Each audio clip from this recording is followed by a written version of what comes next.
I moved the old farmhouse a month ago. It was cheap. Too cheap, really. But I told myself it was just the location. Middle of nowhere, surrounded by woods, perfect for the fresh start I needed. The first couple of weeks were uneventful. I unpacked, painted, and started to settle in. Then, one night, I heard it for the first time. A voice. Hello. It was faint, almost drowned out by the wind rattling the old windows. I froze, standing in the middle of the living room. My nearest neighbor was miles away. No one should have been here. I told myself it was nothing, just the house settling. The next night, it came again, this time louder. Hello, is anyone there? It was coming from the basement. I'd barely been down there since I moved in. The steps were uneven, the air damp and heavy, and it always felt like something was watching me from the shadows. But this voice was different. It sounded desperate. Grabbing a flashlight, I made my way down the creaky wooden stairs. The air grew colder with each step, the smell of mildew thick and suffocating. The beam of my flashlight darted across the room, landing on the old stone walls and the dirt floor. Nothing.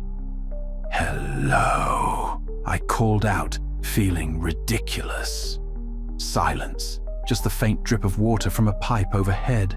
I laughed nervously and turned to head back upstairs. Then it spoke again, right behind me. Don't leave me. I whipped around, the flashlight trembling in my hand. There was nothing there. But the voice was louder now, clearer, and it was no longer coming from the shadows. It was echoing in my head. You promised you wouldn't leave. I ran. I scrambled up the stairs and slammed the door behind me, locking it for good measure. My heart was pounding, and I tried to convince myself I was imagining things. But then the knocking started. It was soft at first, like someone gently tapping at the basement door. Then it grew louder, more insistent. I backed away, clutching my phone, my thumb hovering over the call button for the police. And then it stopped. I waited, holding my breath, staring at the door. After a few agonizing moments of silence, I forced myself to approach. My hand shook as I reached for the knob.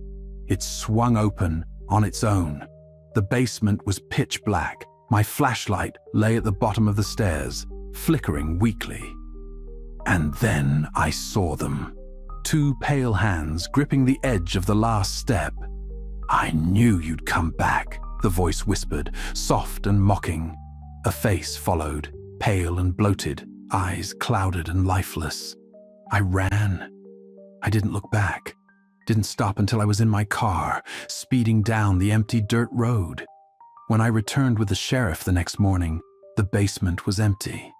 The door was still wide open, the flashlight gone. The only thing left was a message, scratched into the wooden stairs. You can't leave me forever.